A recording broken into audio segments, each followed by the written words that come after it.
Bonjour à tous, donc nous voici dans une nouvelle vidéo. Donc là, je vais vous présenter un peu mon atelier. Bon, je ne sais pas si on peut vraiment dire ça un atelier, mais en tout cas une pièce à couture. Et puis un petit peu les accessoires que j'utilise. Donc c'est une petite vidéo qui ne va pas durer longtemps, mais voilà, je voulais vous montrer un peu mon organisation quand je couds. Et puis voilà, en tout cas, merci d'avoir tous ces nouveaux abonnés. Merci à tous qui me suivez. Nous sommes à plus de 2000 abonnés, donc merci à vous parce que sans vous, cette chaîne, elle ne fonctionnerait pas. Donc merci à tous. Merci de faire des commentaires. Je réponds à tous les commentaires. Donc merci à tous, merci de faire des commentaires, de mettre des pouces, c'est comme ça que nos vidéos deviennent visibles pour tous. Donc merci à tous. Donc c'est parti. Voici comment ma pièce se présente. Donc c'est une pièce, je dirais de 10 mètres carrés. Donc ça c'est seulement la pièce de repassage et de couture. De découpe. Parce que mon conjoint est dans la chambre d'à côté, il étudie, donc les machines à coudre ne sont pas dans cette pièce. Donc voici, donc la table à repasser. Donc là, c'est avec les projets en cours, le projet en cours. Donc avec la petite Jeannette, c'est vraiment ce que j'utilise le plus, le pinifère à repasser, la centrale vapeur, rien de particulier. Un aspirateur parce que c'est utile. Et donc voici la table de découpe. Alors moi j'utilise quasiment que le cutter rotatif. Donc là il y a l'ordinateur que j'utilise quand je n'imprime pas les instructions. On a les petites rondelles que je mets pour quand je pose mon tissu, le scotch pour scotcher les PDF, une petite lumière. Ça c'est mon bullet journal. Mon bullet journal, non. Mon cahier couture, donc c'est là où j'écris tout, par exemple. Ça, c'est mon planning couture. Alors c'est vraiment, je note qu'est-ce que j'ai fait dans le mois, qu'est-ce que j'ai fait par jour, et puis du coup ce que j'ai cousu. Donc on peut voir qu'en août, il n'y a pas grand-chose parce que j'étais en vacances. Donc voilà un peu comment je m'organise. Là, sur une petite étagère, nous avons donc pour faire les ourlets, voilà, le petit grand, taille marque prime. Nous avons mon ciseau pour couper le papier, une craie tailleur pour tout ce qui est quand je l'utilise pour faire des marques sur les tissus foncés, toutes les petites pinces. Et ici donc nous avons mon cutter rotatif que j'utilise énormément, un plus petit pour faire les marques, des stylos friction selon les couleurs des tissus, un petit ciseau que j'ai acheté chez Action, voilà, pour faire couper des fils, etc. Un stylo, un ciseau, un autre ciseau pour couper quand je cherche un ciseau que je ne trouve pas. Et ça, c'est le marqueur que j'utilise sur ma bâche pour décalquer. Donc, la bâche que j'utilise pour décalquer, c'est cette bâche-là, de l'entrepôt du bricolage. Non, Brico-Dépôt. C'est là où j'ai trouvé la moins chère. Donc voilà, moi je trouve de bonne qualité. Là, c'est là où je mets mes chutes de découpe. Alors là, alors c'est une table de Ikea. Donc c'est un plateau avec 2 tréteaux. Là, c'est mon ancienne machine de chez Lidl. J'ai une petite table à repasser que j'utilisais avant, quand j'étais pas dans cette pièce-là. Voilà. Et puis donc mes règles que j'utilise. Donc celle-là, c'est une règle de 50 cm de butinette que j'utilise avec mon cutter rotatif, vu qu'elle est en métal. Voilà. J'ai une plus longue en plastique. Alors, je sais plus trop comment ça s'appelle. Mais ça, c'est plutôt quand je rajoute des marges de couture. J'ai celle pour patchwork. Attendez, parce qu'on ne voit pas super bien. Voilà, qui est plus grosse. Mais que j'utilise moins. Et puis ça, c'est une équerre pour angle droit. Donc, là, ici, j'ai tout ce qui est élastique laminette. Voilà. Et dans cette boîte-là, j'ai tout ce qui est thermocollant, donc blanc. J'ai du thermocollant, mais de 2 cm. J'ai du noir. Et puis j'ai mes chutes de bâche peinture pour les petites pièces, etc. Et j'ai aussi du papier, pour faire des découpes, pour ajouter, voilà. Donc voilà, je l'avais acheté avant la bâche. Donc voilà. Donc là, je sais pas si je vous ai montré, mais j'ai aussi ça, une pâte mouille. Quand je thermocolle, j'utilise ça entre mon fer et mon tissu pour éviter d'abîmer la semelle et aussi d'abîmer mon... Là, comme vous voyez, il y a une marque. Donc, en gros, voilà ma pièce où je fais le avant-couture. Voilà. Donc là, c'est un projet terminé qu'il faudrait que je vous présente. Et donc, nous allons dans l'autre pièce où il y a mes machines. L'autre pièce, c'est ma chambre. Donc, voilà. Donc, je couds avec une brodeur A60 spéciale édition, une automatique, une moyenne gamme, je pense. Elle n'est pas extrêmement chère. Donc, moi, elle me convient très bien pour le moment. Elle passe les épaisseurs, en tout cas, ce que je lui ai demandé pour le moment, elle les passe. Il y a quand même un certain nombre de points. En tout cas, je les utilise pas. On utilise les premiers. Il faut pas se leurrer. Donc voilà pour la bête. Alors, avec ça, moi, j'utilise que des cônes. Désolée pour le bruit. Donc, j'ai un porte-cône. Voilà. Que j'utilise avec ma machine à coudre. Et donc, tous ceux qui vont avec la machine à coudre, c'est des Rascol. C'est des... comment ça s'appelle? C'est des Gutermann de chez Rascol. Donc voilà.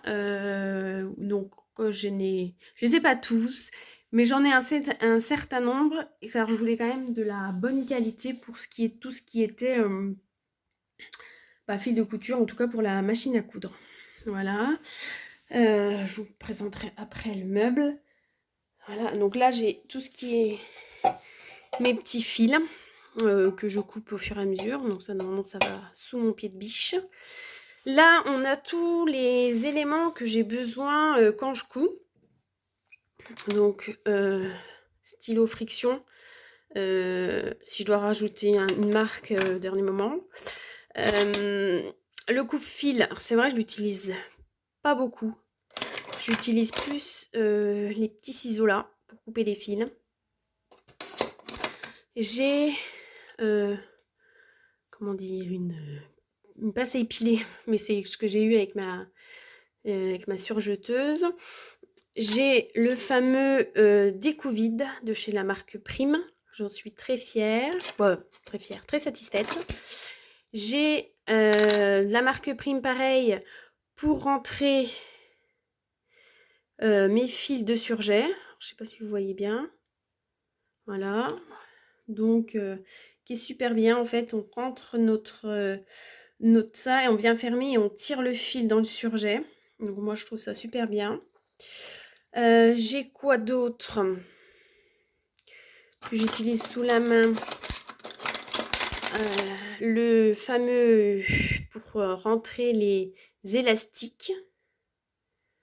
Donc voilà, on le ferme et on tire l'élastique, c'est un bourron, donc c'est super pratique. Voilà, j'ai une règle pour les boutons, moi j'utilise celle-là. Donc souvent mes boutons je les mets tous les 8 cm, donc je mets 8. Je mets des marques avec mon stylo friction et voilà c'est parti, il y a le même espacement. Ça c'est la pince que j'utilise le plus quand je fais tout ce qui est fronce pour bien répartir. Souvent je ne mets pas de pince ou d'aiguille, la plupart du temps j'utilise ça. Voilà, la plupart du temps. J'utilise beaucoup avec les pinces en plastique. Et ma règle à ourlet, quand je sais pas aller faire les marques, je l'ai sous la main aussi. Mais elle devrait plutôt être dans l'autre pièce. Donc voici pour mon coin couture. Vous pouvez voir, à gauche, j'ai ma surjeteuse. Donc de chez Lidl, la PAF.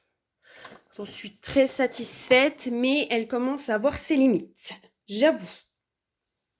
Donc voilà, donc je passe de droite à gauche pour quand je couds en fait. Et donc moi je trouve ça vachement pratique, c'est quand en fait on a un tiroir en dessous de sa machine à coudre. Donc vous pouvez voir, j'ai un tiroir en dessous et bah j'ai d'autres accessoires. Alors j'ai des pinces comme dans l'autre côté, des petites pinces plastiques. J'ai quand même des aiguilles parce que des fois comme tout ce qui est pince j'utilise les aiguilles. J'avais acheté des pieds, différents pieds, mais j'avoue que je ne l'utilise pas, juste le pied passe-poil je crois. Donc ça c'est des stylos. Alors là j'ai tout ce qui est retourne bretelles, donc de différentes tailles de la marque Trim, qui sont vachement pratiques. Voilà, c'est ce que j'utilise. Un marteau pour les pressions. Quoi pour les pressions? Pour mes boutons, certaines pressions, j'ai besoin d'un marteau. œillet aussi. J'ai des règles perroquet mais que je n'ai pas encore utilisées. J'ai un ciseau cranteur, mais ça marche pas. En tout cas, moi quand je l'utilise, ça marche une fois sur 4. Sinon c'est horrible, ça arrache le tissu. Du coup, je ne les utilise pas, ou très rarement. Et ça, c'est mes ciseaux tissu que j'utilise très peu parce que je fais tout au cutter rotatif. Donc, c'est des Fiskars. J'ai toujours été satisfaite de ces ciseaux. Ils me conviennent très bien, mais je trouve ça plus pratique pour au cutter rotatif. Des autres ciseaux que j'avais achetés dans un lot au tout début, mais voilà, je les garde. Voilà. J'ai mon stock d'aiguilles de machine à coudre. Alors comment j'utilise voilà, je mets un petit morceau de scotch pour savoir sur quelle est l'aiguille qui est sur ma machine à coudre, et du coup je change de boîte. Et l'aiguille que j'utilise et que je remets, qui a déjà été utilisée, c'est celle de gauche. Voilà. Donc si c'est la droite, soit elle n'a jamais été utilisée, soit elle est neuve en fait. Donc si j'ai deux tailles, là j'ai 200. Et bah, si j'ai déjà utilisé une aiguille, ça sera celle de gauche. Voilà en gros comment moi je m'organise. Je n'ai pas de sachet à aiguille. Et puis sinon, celle-là, en fait, c'était celle qui était sur la machine, donc qui n'a pas de boîte, elle est plantée là. Ou sinon, quand j'ai plus la boîte, j'ai écrit Microtex dessus pour savoir à quoi ça correspond. Voilà, voilà. Donc pour ce tiroir-là, bon après c'est des stylos de toutes les couleurs voilà, que j'ai. Et puis c'est tout que je peux vous montrer. Donc on va passer à... Je voulais vous montrer un petit accessoire aussi, c'est un aimant. Super pratique que j'utilisais beaucoup au début que je cousais. C'est un aimant qu'on place par exemple à 2 cm et on vient avec son tissu longer, prendre appui en fait sur l'aimant et du coup ça nous fait une couture régulière à 2 cm ou à 1 cm et demi. Donc ou à 3 ou voilà, je trouvais ça super pratique surtout au tout début quand on apprend à coudre pour être régulier. Donc voici, voilà, je voulais vous montrer un petit ce petit. Celui de gauche sont sous la surjeteuse. Qu'est-ce qu'on trouve sous la surjeteuse? Pas mal de choses. Donc ma boîte à canettes, j'en ai qu'une, ça me suffit grandement. J'ai alors tout ce qui est boutons, attaches, boutons pression, boutons mercerie extra, différentes tailles, différentes choses. Donc voilà, des petits boutons, j'ai les œillets. Ça j'avais eu acheté un lot sur une brocante je crois, donc des petits boutons en bois. J'ai pour faire du biais, alors j'ai essayé une fois, je trouve, alors ça se fait, mais je préfère le biais tout fait, il faut pas se leurrer. Donc voilà pour ce côté-là, donc avec des petites attaches de toutes sortes. Voilà, hein, je vous montre un peu ce que j'ai, mais bon, c'est vrai que c'est pas ce que j'utilise le plus, comme les boutons, les pressions, c'est pas ce que j'utilise le plus. Qu'est-ce que j'ai? J'ai mes petites étiquettes carreau couture, donc avec une patte de chat parce que j'adore les chats. Mon pied double entraînement, donc, qui se trouve à une quinzaine d'euros. Donc j'utilise quand il y a beaucoup d'épaisseur. Voilà, j'ai mes premiers poids que j'utilisais avant, mais je trouve que ça coûte cher pour 4 poids. Voilà.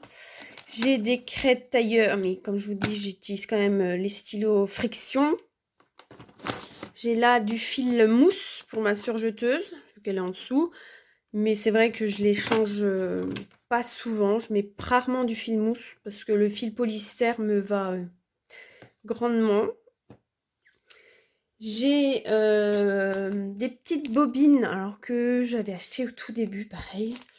Et puis quand ça, c'est les bobines Gutermann, quand je recevais les box de Mounasiu. Donc c'est les restes de bobines.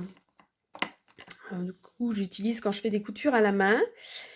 Et là, c'est tout mon petit matériel donc, que j'ai en plus. Les tournevis. Qu'est-ce que j'ai? Mon ouvre-boutonnière que je kiffe. Que j'utilise avec une planche de découpe, pareil. Un pinceau à maquillage pour nettoyer ma surjeteuse. Et toutes mes aiguilles de surjeteuse, donc qui sont là, pareil, sur ma surjeteuse. C'est du jersey, parce que c'est du jersey, parce que voilà. Il y a le petit scotch dessus. Donc pareil que sur l'autre. J'ai, pour ranger mes fils, on va couper mes fils, et ainsi là-bas pour les plus gros morceaux, j'ai le fil. Alors j'espère que vous n'avez pas la tête qui tourne, parce que c'est pas facile à filmer. Donc là, à côté, pour agrandir mon bureau, j'ai des petits rangements, donc des petits cahiers où j'avais mis mes premiers réglages de surjeteuse avec la popeline, etc. J'ai pour nettoyer mes machines. Ça enlève tout ce qui est poussière. Mon micro que j'ai pas mis vu que je vous parle directement dans le téléphone. Alors ça, c'est tous les patrons que j'ai achetés et que je n'ai pas encore cousus. Donc comme Opium, comme Brooklyn de Patidou. Donc voilà, c'est des en attente, mais ils sont pas avec les autres. Et dans le dernier, j'ai tous les cônes de surjeteuses. Donc c'est des cônes achetés soit chez Lidl, soit chez Dritz&Stoffen. Essentiellement, et ça c'était un pack que j'avais eu. Il y en avait 10. Chez Mercerie Extra, j'avais voulu essayer pour avoir des couleurs un peu changeantes. Mais voilà, j'ai souvent 4 cônes de chaque, sauf des couleurs flashy, j'en ai qu'un. Mais voilà, j'ai 4 noirs, 4 blancs, 4 beiges, 4 bleus. En gros, voilà pour la surjeteuse. Ça, c'est la petite planche à découper pour mes boutonnières que j'utilise. Je la mets sur le bureau entre les deux machines et puis voilà, je fais mes petites découpes. Et donc nous voici dans le meuble. Donc là, je vous ai montré mes cônes Rascol que j'ai acheté chez Rascol, mais c'est des Gutermann. Et là, en fait, dans ces boîtes-là, j'ai mes fermetures éclairs, mes ifs invisibles, mes dentelles, mes biais, mes passepoils, mes élastiques, mes smokes. Donc voilà, je mets tout dans ces petites boîtes. Comme ça, je sais où chercher. Je vous en montre une. Donc voilà, mes petites stocks. Voilà, parce que chez Dritz&Stoffen, ils sont vraiment pas chers, les biais et les élastiques. Hein. Ça, c'est mes patrons déjà cousus. Donc voilà, tout ce que j'ai déjà fait. Et souvent je refais les mêmes. Et puis en bas, qu'est-ce que j'ai des rubans et puis de la viseline. Voilà, c'est des petits stocks. Donc voilà pour ça. Et sinon mon tissu. Montrer mon tissu, c'est pas la quantité qui... Attention, je me déplace avec les chaises. Donc ça c'est ma table qui va avec ma machine à coudre. Donc voici tout ce qui m'est viscose et mes poplines. J'ai... Donc là c'est trié par... dans le sens de la hauteur. Donc voilà.